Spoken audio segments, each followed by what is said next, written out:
Shalom, salam sejahtera bagi kita sekalian.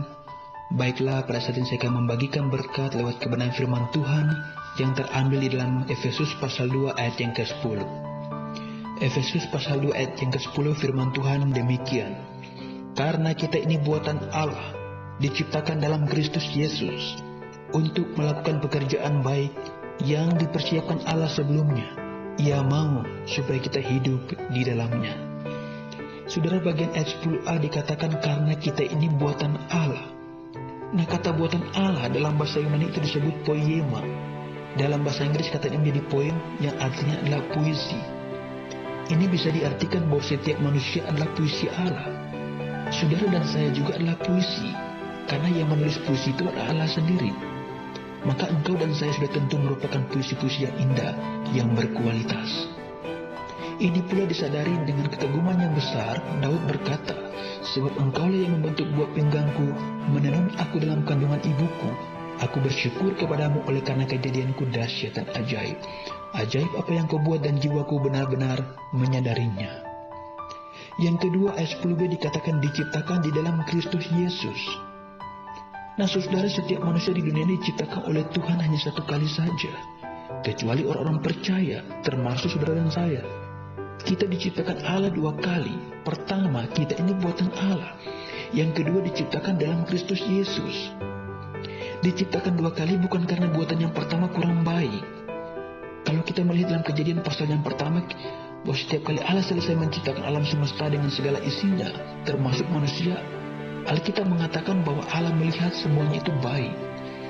Kita dibuat dua kali karena puisi yang lama itu telah rusak karena dosa. Kebebasan yang diberikan oleh Allah kita pergunakan dengan salah, sehingga gambar dan rupa Allah yang ada di dalam diri kita menjadi rusak total.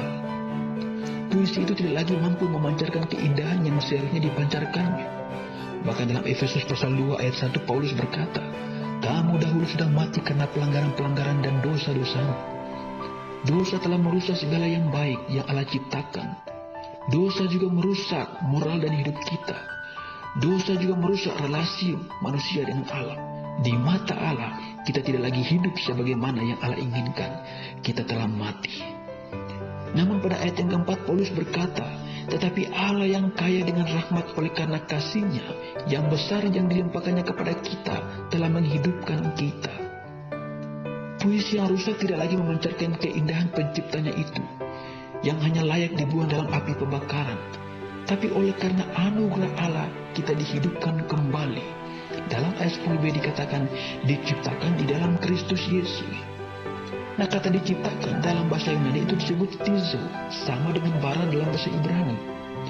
Kedua kata ini hanya digunakan bila pelaku pencipta itu adalah Allah. Kata diciptakan yang berbentuk pasif mempunyai pengertian bahwa penciptaan ulang itu manusia pasif, tidak ada andil sedikit pun di dalamnya. Perbuatan menciptakan dilakukan oleh Allah. Hanya oleh Allah anugerahnya di dalam Kristus Yesus. Ini tegaskan pula dalam ayat 89. Sebab karena kasih karunia kamu diselamatkan oleh iman.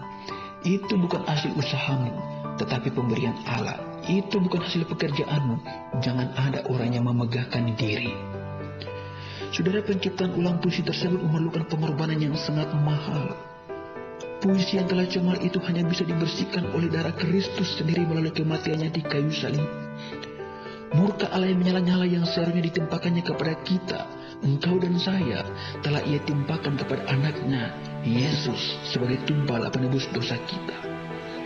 Karena itulah mari kita sama-sama menerima Dia sebagai Tuhan dan Juru Selamat kita. Sebab segala dosa kita telah Dia tanggung di atas kayu salib 2000 tahun yang lalu. Engkau tidak perlu berusaha, berbuat dan lain sebagainya. Hanya percaya. Yohanes 3:16. Karena begitu besar kasih Allah akan dunia ini, sehingga Ia mengaruniakan anaknya yang tunggal, supaya setiap orang yang percaya kepadanya tidak binasa, melainkan beroleh hidup yang kekal. Amin firman Tuhan.